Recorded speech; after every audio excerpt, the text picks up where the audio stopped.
como tantas veces, agradecerles la oportunidad que tenemos de encontrarnos en este espacio con un objetivo único: conversar. Conversar con personas que consideramos interesantes, que tienen algo que aportar, que tienen algo que decir. Y hoy vamos a tener como invitado a alguien que seguramente ustedes han leído y que si lo han hecho, se han convertido en un seguidor de él sin lugar a duda. Licenciado en Derecho en la Universidad de Costa Rica, con una maestría en la Universidad de Santiago de Compostela, en Marketing Político y de Información, y recientemente con un doctorado con honores de la Universidad Complutense de Madrid en temas políticos. Actualmente trabaja en el Tribunal Supremo de Elecciones y muchas veces le hemos visto como vocero de esta institución, pero ya entraremos en detalle. Acompáñenme a recibir al señor Gustavo Román Jacob. Muchas gracias por acompañarnos, muy amable. Con mucho gusto. Pues qué bueno, sé que sos una persona muy ocupada y en serio que desde el principio y cuando hicimos una lista de con quienes nos interesaría conversar, tu nombre surgió y avalado por tus seguidores. Constantemente leemos tus muy sesudas, muy atinadas participaciones en la Nación y en las redes sociales. Pues muchísimas gracias. El momento de la libertad, del tiempo para poder conversar, yo creo que es uno de los bienes más escasos en este momento en nuestras sociedades y yo lo agradezco mucho, además lo disfruto mucho. Muy bien, y pensando en libertad, una pregunta quizás retórica, ¿se te puede preguntar de cualquier cosa? Sí, seguramente no responderé necesariamente todo, pero sí, no hay ningún problema. Siendo que has estado muy imbuido en el tema político y que nosotros estamos a las puertas de una elección, creo yo, en un momento crítico y muy importante para nuestro país, ¿hay por quién votar? Sí. Siempre lo hay y no es retórico de parte de un funcionario electoral decirle a la ciudadanía que es valioso que lo hagan, que es importante que lo hagan y que lo hagan con un sentido crítico y adulto. ¿A qué me refiero con esto? A que no cabe esperar, con base en esta frase popular de que no hay cara en qué persinarse. Ajá. No hay que esperar encontrar santos o propuestas perfectas entre las candidaturas. Las candidaturas, los partidos y los políticos no son rostros en los que persignarse. Son ofertas de programas, de formas distintas de conducir la vida en común. Hay que cribarlos con el mayor juicio crítico, hay que tener expectativas bastante realistas respecto de lo que pueden hacer y de lo que no pueden hacer. Hay que asumir el desencanto con la mayor madurez y entender que independientemente de si uno va o no va a votar, el 4 de febrero o el 4 de abril, si hay segunda ronda, elegiremos presidencia, vicepresidencias de la República y diputaciones. ¿Cuáles son los criterios para poder emitir el voto con responsabilidad? ¿Cuáles son las consideraciones fundamentales? Yo como agradezco esa pregunta, porque creo que siendo la costarricense una de las democracias, si no la democracia más consolidada de América Latina, nosotros no podemos como ciudadanos mantenernos en el nivel de responsabilidad de ir a votar. El listón para nosotros tiene que estar más alto porque tenemos más años de estar en esto. Y entonces no somos una democracia que esté empezando y que se esté empezando a familiarizar con estos mecanismos y no nos podemos sentir satisfechos y contentos con tener elecciones limpias y pacíficas, que es lo que hemos tenido y que es una cosa que la mayoría de pueblos en el planeta Tierra hoy no tienen y que es muy valioso, pero yo creo que ya el listón tiene que estar más alto para nosotros como sociedad y como ciudadanos. Y lo mínimo, lo básico, es hacerlo de manera informada. Y cuando digo de manera informada es esa disposición del ánimo y esa vocación y ese esfuerzo por tratar de enterarse de qué es lo que están proponiendo los distintos candidatos, qué es lo que han hecho en su vida, porque una cosa es lo que proponen y otra cosa es lo que evidencia su trayectoria, y enfrentarse a información contraria a la que refuerza mis puntos de vista, mis prejuicios, mis orientaciones, es decir, ser crítico incluso con mis predilecciones y al final tomar una decisión, ojalá, yo sé que esto es difícil, pero ojalá no pensando solamente en mis intereses particulares, sino en lo que es mejor para el país. A partir de lo que conversás, me queda una inquietud. En mi óptica, mi entendimiento de las cosas, cada vez somos una sociedad más atomizada, más polarizada. Parece que están gozando de muy buena salud las posiciones hiperortodoxas, fundamentalistas. Y nos invitabas a tratar de entender lo que piensan los demás, a verlo desde otros ángulos. ¿Es eso posible en la Costa Rica de hoy? Es posible entre más hagamos lo que estamos haciendo en este momento, entre más conversemos.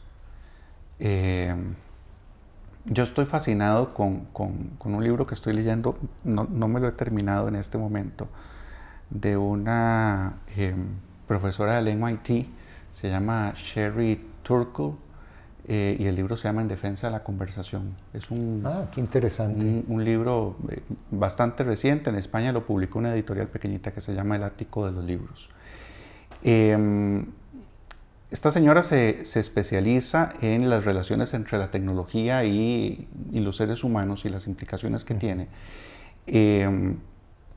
Y traza una relación que ya mucha gente la está empezando a trazar entre las nuevas tecnologías, las nuevas formas de socializar y esa hiperfragmentación de la que usted habla, esas dificultades que estamos teniendo cada vez más para entendernos, para ponernos de acuerdo, para escuchar al otro, para tener empatía con el otro, y poder llegar a acuerdos y a consensos.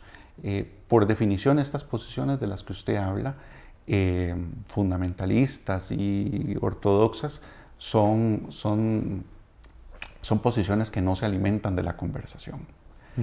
Así Estoy totalmente de acuerdo. Que creo que por ahí tenemos un desafío por delante que va más allá de lo político y muchísimo más allá de lo electoral y que tiene que ver con el clima cultural de nuestro tiempo, con un tema de nuestro tiempo que es el tema de lo rápido que vivimos, de cómo rehuimos el conflicto y las situaciones incómodas, cómo rehuimos la espontaneidad, cómo queremos mantener un control sobre nuestras interacciones. Es más fácil, decían los entrevistados en este libro de Sherry Turkle, yo jamás conversaría si una situación de duelo no llamaría a este amigo que acaba de perder al papá o a la mamá, prefiero ponerle un WhatsApp o ponerle un correo porque eso lo puedo editar y arreglar y tal, y son capacidades y destrezas que podemos estar perdiendo. Este ambiente que estamos describiendo y que si bien no queremos que sea la realidad permanente de nuestro país, sería un buen caldo de cultivo para posiciones populistas. Sí. En general, el populismo se alimenta del agotamiento, del desencanto de las personas con las democracias representativas y liberales en las que hemos vivido en las últimas décadas. Y se alimenta también con la incertidumbre y con lo que Bauman llamaba el miedo líquido de nuestro tiempo. De eso también se alimentan los fundamentalismos. Es simplemente una situación de enorme incertidumbre, de enorme desconfianza, de frustración, de no saber qué riesgos me amenazan, si es una bacteria nueva come carne, o si es un terrorista, o si es una crisis fiscal, o si es una pérdida del empleo. Y en medio de esa zozobra, la reacción probablemente más humana es buscar algo firme de lo que asirse y de lo que agarrarse. Y para satisfacer esa necesidad tienen mucha efectividad aquellos discursos y aquellos relatos sobre la realidad que la sobresimplifican. Y el populismo tiende a hacer eso, tiende a sobresimplificar. Los populismos de derecha y de izquierdas tienden a sobresimplificar la realidad, a eliminar esa complejidad que tanto nos agobia y a ofrecer un relato bastante sencillo de lo que está pasando, y algo muy importante, a ofrecer un enemigo. El populismo construye un enemigo que pueden ser los extranjeros, pueden ser los políticos, pueden ser un grupo étnico, en fin, hay distintos grupos que se ofrecen como enemigo, y ese enemigo cumple las funciones de lo que René Girard llamaba el chivo expiatorio, ¿verdad?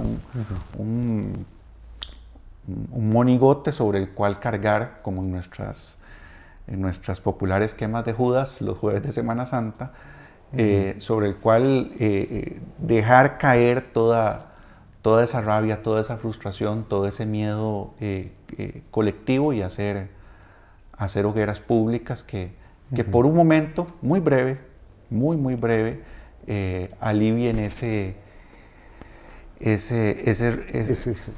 remolino que llevamos dentro. Gustavo, tu faceta de escritor, de momento columnista, ¿verdad? ¿Tenés algún libro publicado?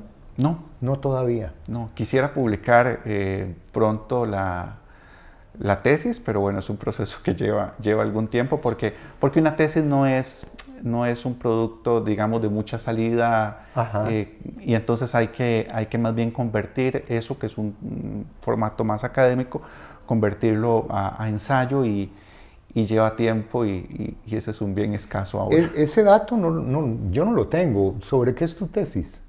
Mi tesis es sobre discurso periodístico. Es sobre la relación de los periodistas y de los medios de comunicación con los políticos. Todo un tema. Sí, fascinante. Sí. A mí me ha fascinado el tema desde que lo inicié. La hice en análisis crítico del discurso, específicamente aprovechando los insumos teóricos y metodológicos de un autor holandés que se llama Thom van Dijk. Y disfruté mucho el proceso, y creo que merece la pena intentar la publicación.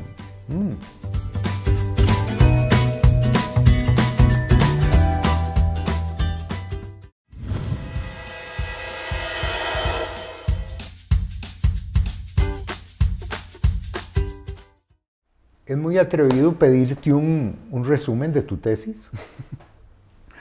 No.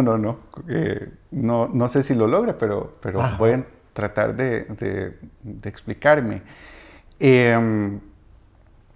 Trato de entender la intensidad del discurso de valoración negativa de los políticos en el discurso periodístico, o la fuerza de la negatividad con la que los periodistas valoran a los políticos, en general en las democracias occidentales y particularmente en Costa Rica. Y quizá el hallazgo principal es que se trata de dos profesiones o dos oficios que tienen roles sociales que se solapan o o compiten por un mismo rol social, de construir opinión pública y de hablar en nombre de la sociedad, de ser los representantes de la sociedad y decirnos a los ciudadanos qué es lo que pensamos nosotros.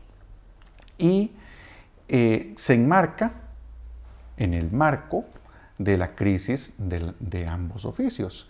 La crisis del oficio de político, que tiene sus causas, y la crisis del periodismo, que tiene también sus causas. Estamos hablando de dos, si me permite el exceso, de dos náufragos, dos pilares de las democracias liberales, que son la representación política y la prensa, dos náufragos disputándose a muerte una tablita de salvación en medio de este mar de confusión en el que estamos. Gustavo, ¿son menos malos los políticos de como nos los presentan los periodistas? ¿Llegas a arribar a alguna conclusión de ese tipo? A mí me interesa comprender las razones las motivaciones de ese discurso. No procuro determinar si es justo o injusta esa valoración, o si es acertada o no. Sí es verdad, y esto está bastante estudiado, que hay una rentabilidad en el negativismo periodístico que es un incentivo para representar aquellos aspectos menos nobles de ese oficio, del oficio de político.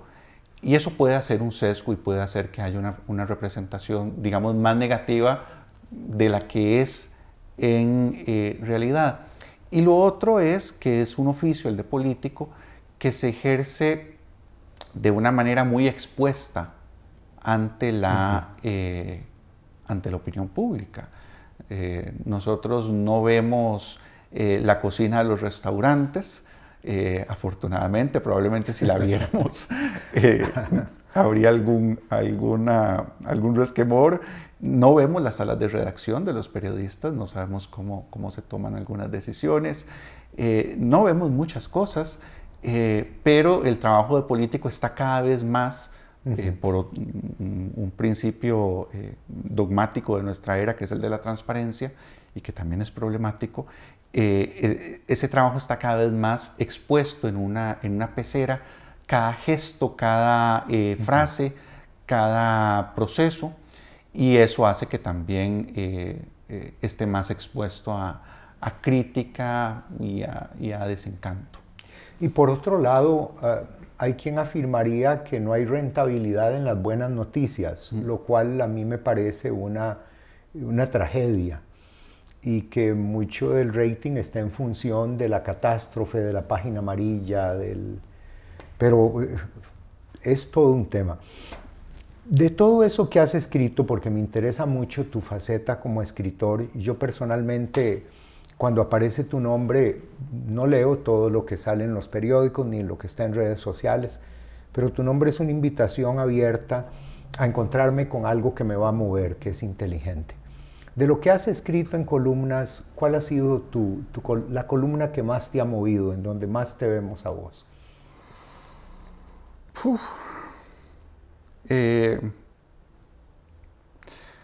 Pues en realidad yo no escribo con distancia. Es decir, en mi forma o en lo que y escribo. Eso se nota, eso se siente, eso que acabas de decir. Sí. En lo que escribo no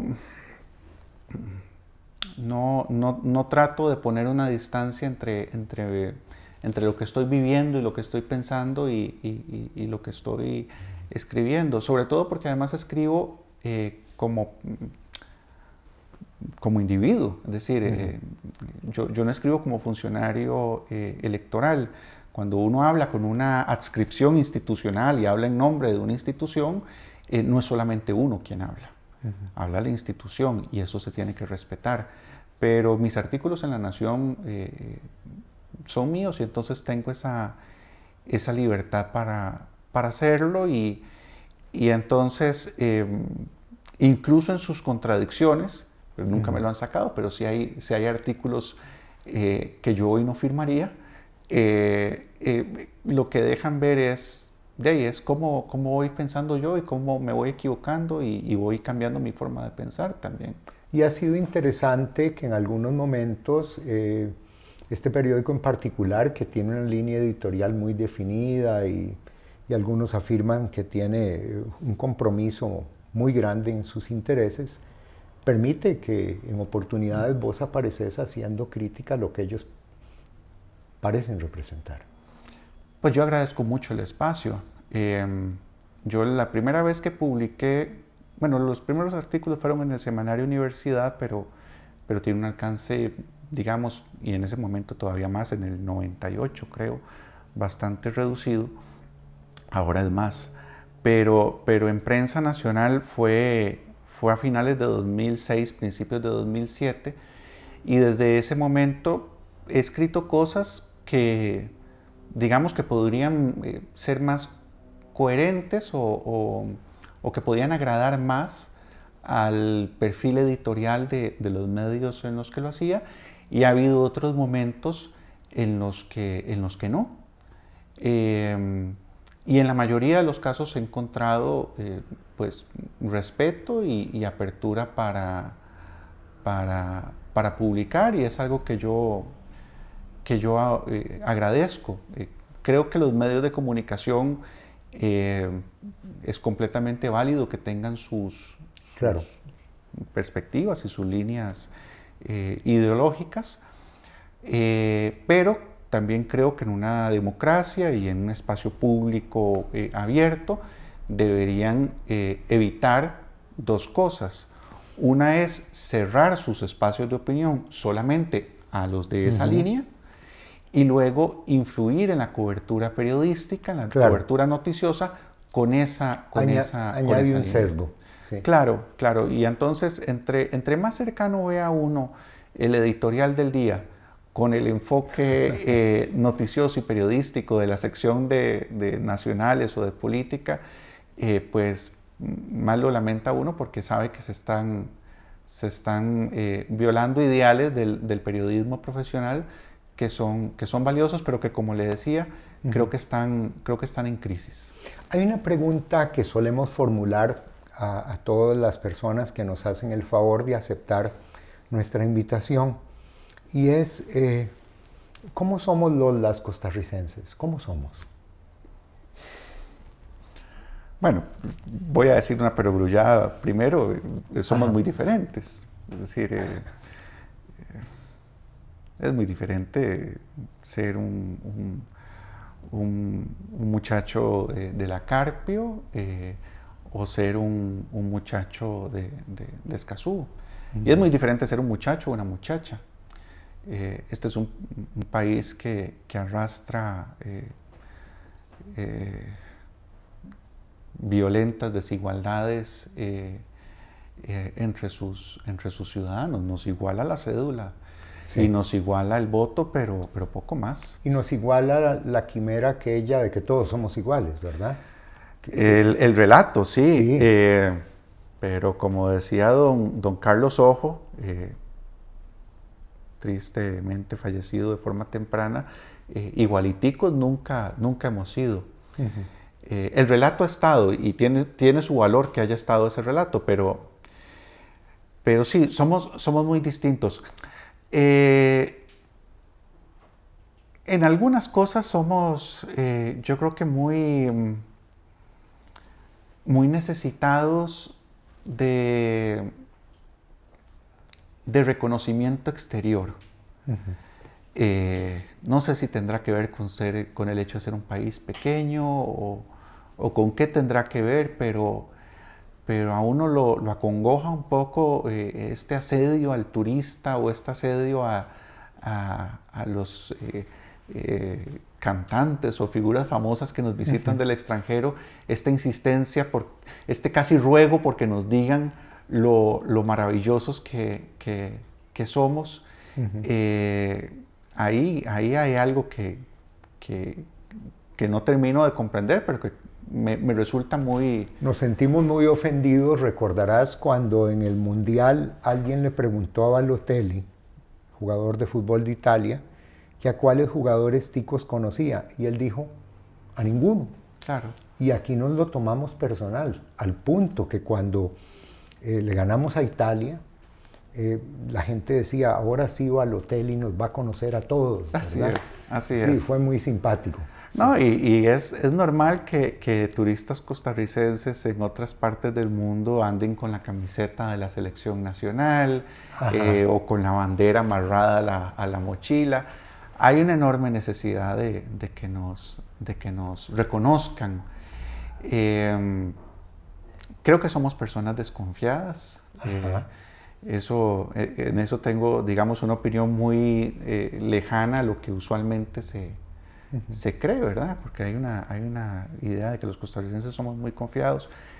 Yo discrepo, yo creo que somos más bien un poquito recelosos, taimados, sí. Y que nos gusta tener cierta distancia incluso del vecino.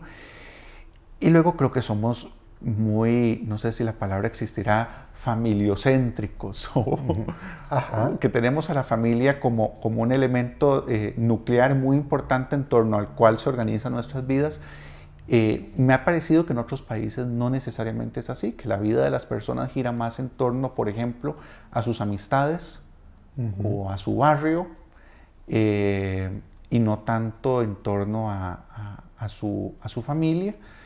Pero puede también tener que ver con el hecho, nuevamente, de ser un país tan pequeñito, el hecho de que aun cuando el hijo se va a estudiar a la universidad no se va a muchos kilómetros de distancia, no lo sé. Alguien decía que en Costa Rica, en la familia, no se rompe el cordón umbilical, solamente se estira. Algo de cierto hay. Bueno, somos críticos, hay pensamiento crítico en general en nuestro país, nos educan para ello.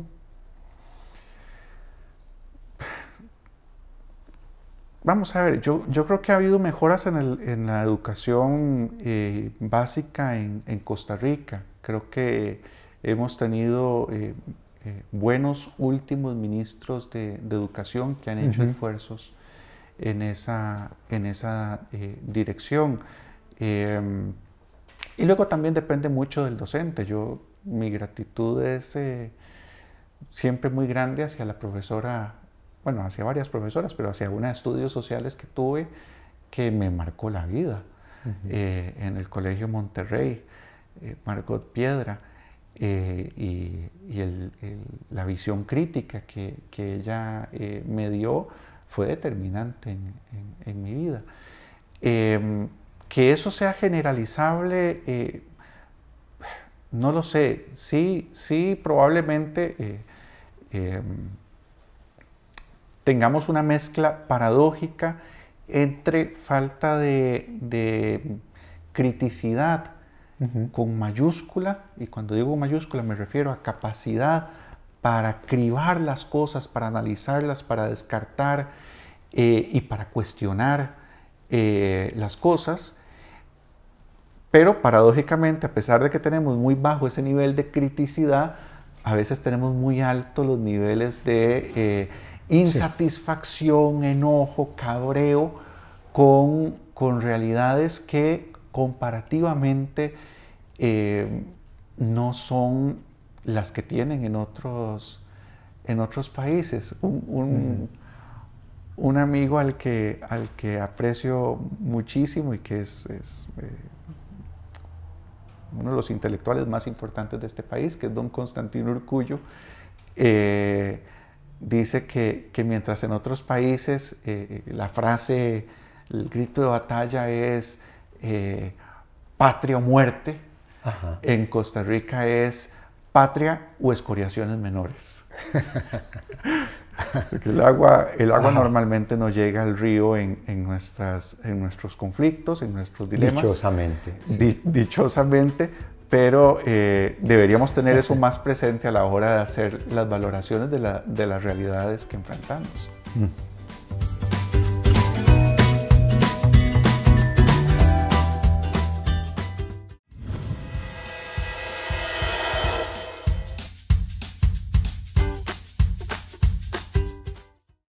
Un tema que se me queda. ¿Somos los ticos religiosos o espirituales? ¿O las dos cosas? Yo creo que En términos generales. creo que en términos generales somos más religiosos, entendido por religioso no esa vinculación fuerte, ese amarrazón fuerte con Dios, sino el apego a ciertas prácticas, a ciertas tradiciones y a ciertos ritos de la más diversa índole, desde los ritos religiosos hasta los ritos cívicos. Creo que sí tenemos esos apegos fuertes, sin ir muy lejos, la afluencia masiva a las romerías es un buen ejemplo de eso. Y luego el buscar desarrollarse espiritualmente como personas, creo que está más dejado de lado. No estoy seguro de que la educación religiosa haya favorecido eso, la exploración y el desarrollo de una espiritualidad rica y profunda, y más se haya enfatizado en el rito y en el dogma, y dos tantos de lo mismo la cívica. Claro. Enfatizando más la banderita, el 15 de septiembre, el desfile, y el ir a votar, más que el desarrollo de una ciudadanía crítica, intensa, cuestionadora. Así que nuevamente apunta a un tema educativo, ¿verdad? Sí. Oía a expositores del estado de la educación dentro de los estudios del Estado de la Nación, y uno de ellos dijo algo que a mí me conmovió, me impactó. Dice, es que en Costa Rica estamos alfabetizados pero no educados. Me pareció un poco fuerte, sin embargo cierto. Hemos de profundizar en la sustancia, en el fondo, y no en la cuestión de forma. Me gusta mucho cuando te leo porque tus posiciones son muy claras, muy determinadas, no hay ocultamiento, parece. Y así me atrevo a hacerte una pregunta en relación a un término que usaste. ¿Vos estás cabreado con algo? Sí, claro. ¿Con qué?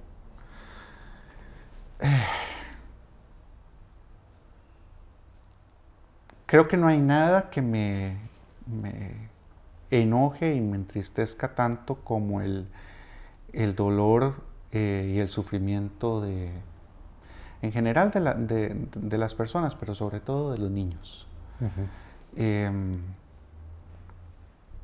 Tengo un amigo periodista al que admiro mucho, que se llama Álvaro Murillo, que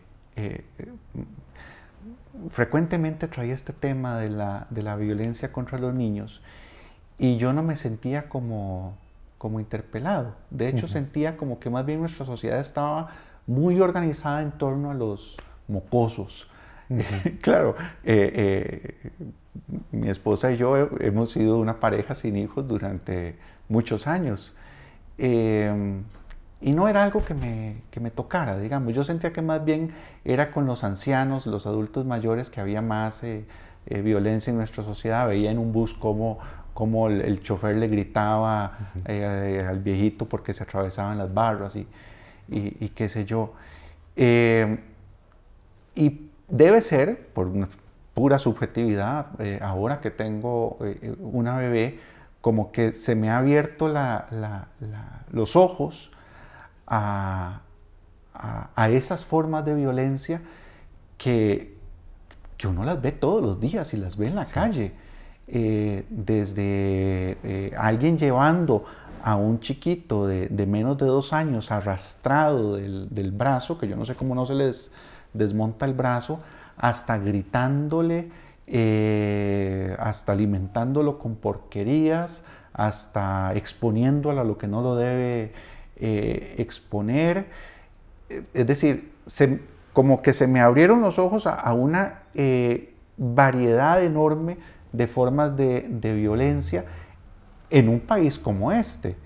No ya hablar de las escenas desgarradoras de niños acompañando a los migrantes que tratan de llegar a Europa y que mueren en el Mediterráneo, o a las víctimas de la guerra en Siria o en otros conflictos bélicos. Eso me genera una tristeza, un enojo enorme y que trasciende incluso lo emocional y afecta lo espiritual y lo teológico.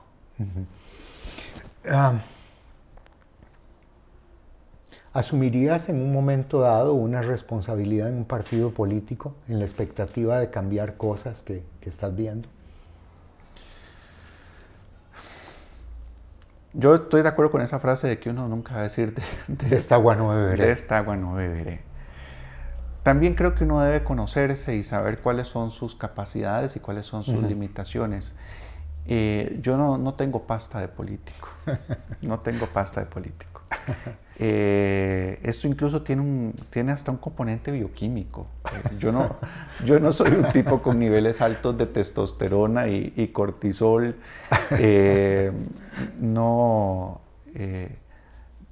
No tengo esa concha y esa pasta que tiene que tener el político de raza, que yo creo que las sociedades tienen que tenerlos, y que dicha que los hay. Pero no la tengo. Y otra cosa, además, es que en las sociedades democráticas, por necesidad, el político tiene que ser una persona que con mucho cuidado, ojalá no de forma hipócrita, pero un poquito de eso hay, tiene que complacer los oídos de las grandes mayorías. Claro. Entonces tiene que ser una persona que tenga una de dos características: o que de verdad esté de acuerdo con las grandes mayorías y las ame y le encante sus tradiciones, sus costumbres y sus formas, que los hay, o que tenga la suficiente capacidad para simularlo, que creo que es la mayoría. Yo no tengo ninguna de las dos, no tengo ni ese aprecio ni ese gusto por lo que aprecia y le gusta a la mayoría de la gente, y tampoco tengo el espíritu, la fuerza para fingir que tengo ese gusto. Entonces veo difícil digamos, ofrecer mi nombre al voto popular. Mira, ¿se extraña Madrid? Muchísimo. ¿Sí? ¿Qué es lo que más extraña?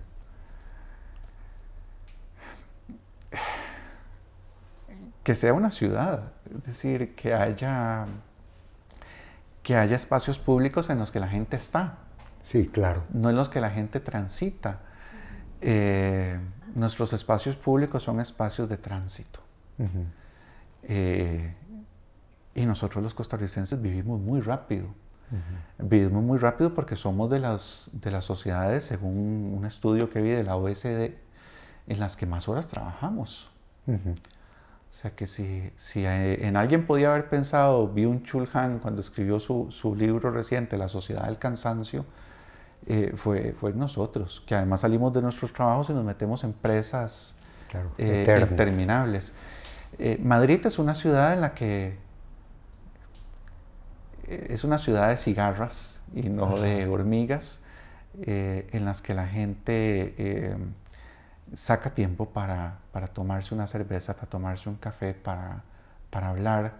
Las plazas están siempre llenas, las terrazas están siempre llenas. Esto incluso en lo peor de la crisis, o incluso quizá más durante la crisis, porque ya que no tenían trabajo, pues ya que no tenemos trabajo, pues estemos en todo se juega el costo-beneficio, claro. Y eso es muy agradable. Las facilidades para moverse por un transporte público que es bastante económico y bastante eficiente. Las librerías y los espacios para ocio cultural a bajo costo. Cuando me preguntaban amigos españoles por oferta en Costa Rica, yo les decía, la hay. Casi todo lo que hay aquí lo hay allá, pero cuesta muy caro.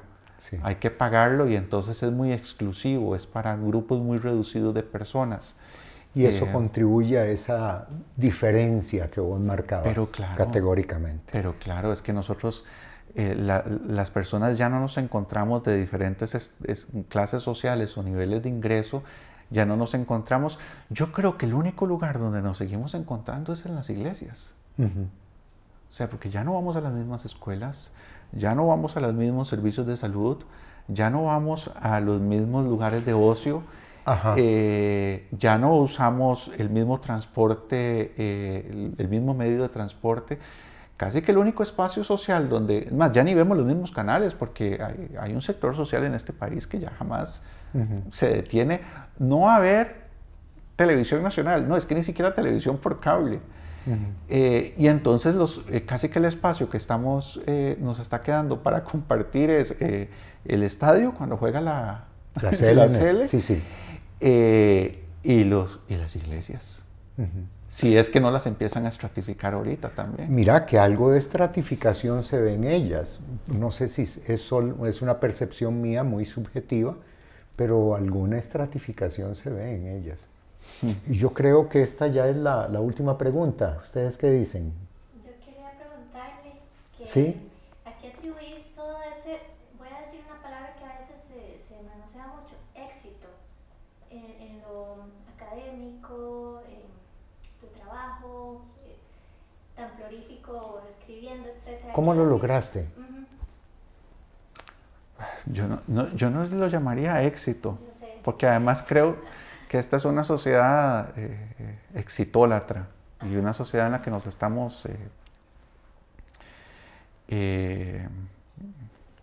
despellejando detrás de esa quimera.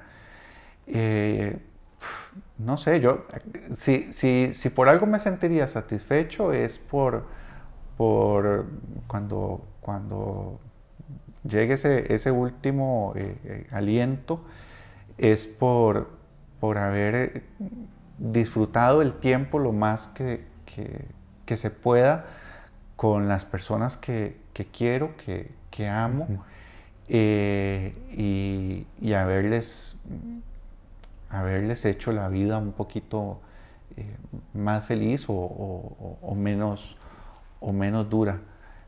Si al final del camino puedo llegar a esa, digamos, a esa sensación, porque no será una suma y resta, sino que será una sensación, pues me sentiré contento.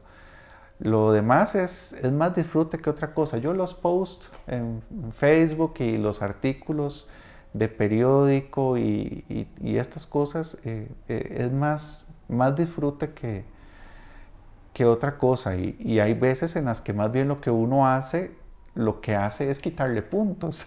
Sí. Así que no lo hago con ese cálculo.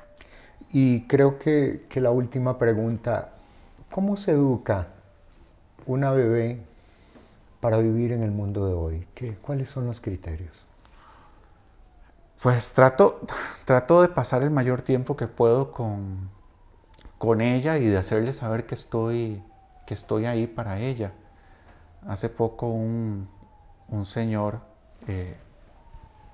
Manuel Alcántara, un profesor de Salamanca, que compartió un desayuno con nosotros y con Belén, mi bebé, la vio muy desenvuelta y hablando mucho y contando historias y entonces me hizo la pregunta, la misma que usted me está haciendo, y además me preguntó que si tenía que ver con todas estas cosas de la estimulación temprana. Yo le decía que estimulación temprana, nada. Ajá. O sea, que no nos hemos enfocado en nada de esto que hay ahora. Yo creo que tienen a los bebés aprendiendo piano y música clásica o no sé qué cosas. No, vuelvo al tema de la conversación.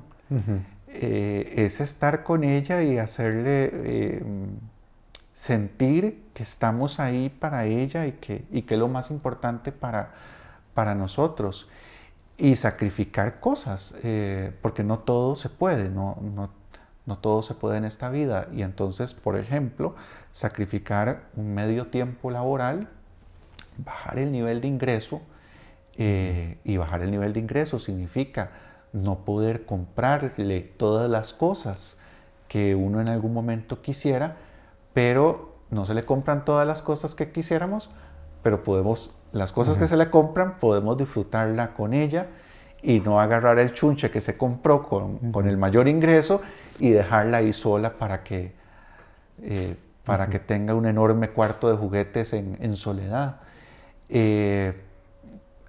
Por ahí olfateo que puede estar el camino por el momento, pero lo último que quisiera sonar es a que estoy dando clases al respecto, porque sería terrible con apenas 2 años de experiencia. Habrá que ver cuando la cosa se empiece a poner complicada, qué tan buenos padres resultamos, Carla y yo. Sin embargo, esa cercanía, ese uno a uno del que se habla tanto, parece ser una fórmula exitosa. Estamos por concluir y no sé, Gustavo, si tenés algún comentario adicional, una respuesta a una pregunta que no te hayamos hecho. No quise dar la impresión de que solo tenemos características negativas los costarricenses. Creo que tenemos características positivas. Una de ellas es el ideal que tenemos de ser una sociedad pacífica y democrática. Entiendo que eso puede ocultar cosas. Digamos, que somos pacíficos puede ocultar violencias. Y el ideal de que somos democráticos puede ocultar déficits importantes en nuestra democracia, que los hay. Pero el hecho de que eso sea algo que tengamos asociado a nuestra identidad, al igual que el tema de la protección del ambiente, que lo tengamos asociado a nuestra identidad, creo que es un fondo en el que podemos escarbar mucho y del que podemos sacar mucha riqueza para tratar de imaginarnos, soñarnos y repensarnos de cara a la segunda mitad del siglo XXI y a los retos que va a enfrentar una humanidad poco democrática, poco pacífica y poco sensible al ambiente. Sin duda. Pues bueno, invitarles a que nos acompañen en una próxima oportunidad en que construyamos un espacio para conversar. Muy agradecidos con Gustavo Román Jacobo, una persona a quien apreciamos, respetamos mucho y de quien estamos aprendiendo. Muchas gracias. Gracias, Gustavo. Muy amable. Gracias.